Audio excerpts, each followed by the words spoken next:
Happy New Year and welcome to 2021. Let's talk about New Year's resolutions.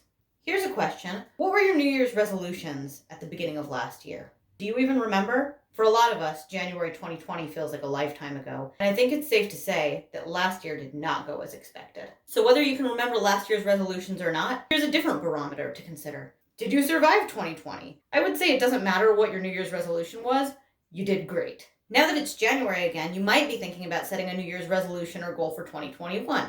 And I think that's a great idea. It's always healthy to look at your life and think about what do you like, what don't you like, what can get better, what's within your control, what can you improve and change. But the way that most people set New Year's resolutions is based on the idea of considering what's wrong with you and then setting a goal to try to change that. Because here at Through the Woods Therapy Center, we're strengths-based therapists, we actually don't believe there's anything wrong with you. I'll put a link in the description to a video that we made all about strength-based therapy and what that means. But because we don't believe there's anything wrong with you, I want to encourage you to think about setting your New Year's resolutions from a little bit of a different perspective. First, ask yourself what you want. Then, ask yourself what it would mean to achieve or obtain that. And then, like a relentless toddler, ask yourself that question about what that would mean again and again and again and again until you get to something that makes you feel big, messy feelings. This cognitive therapy technique is called the downward arrow, and here's an example of what it might look like.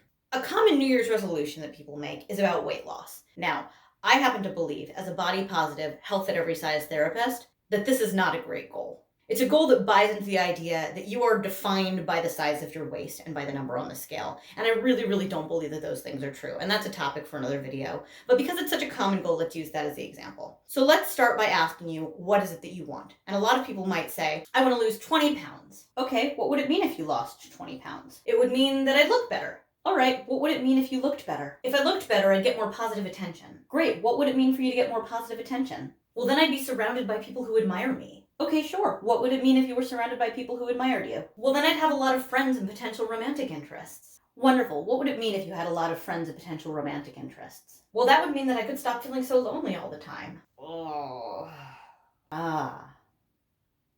And then that becomes the goal. The goal is no longer lose 20 pounds, or even the more general lose weight, which is a harsh goal that defines you as somehow broken or not good enough.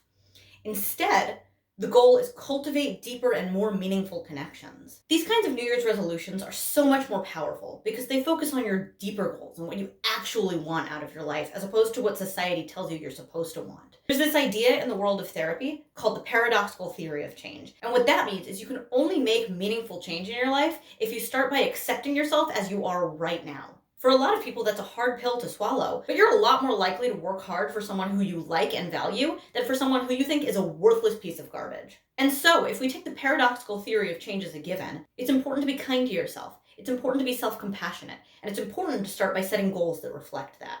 And so when you stop believing that you're broken, you can begin to heal the things that really, truly matter. Thank you so much for watching this video. If you enjoyed it, please subscribe to our YouTube channel, and I look forward to seeing you again soon.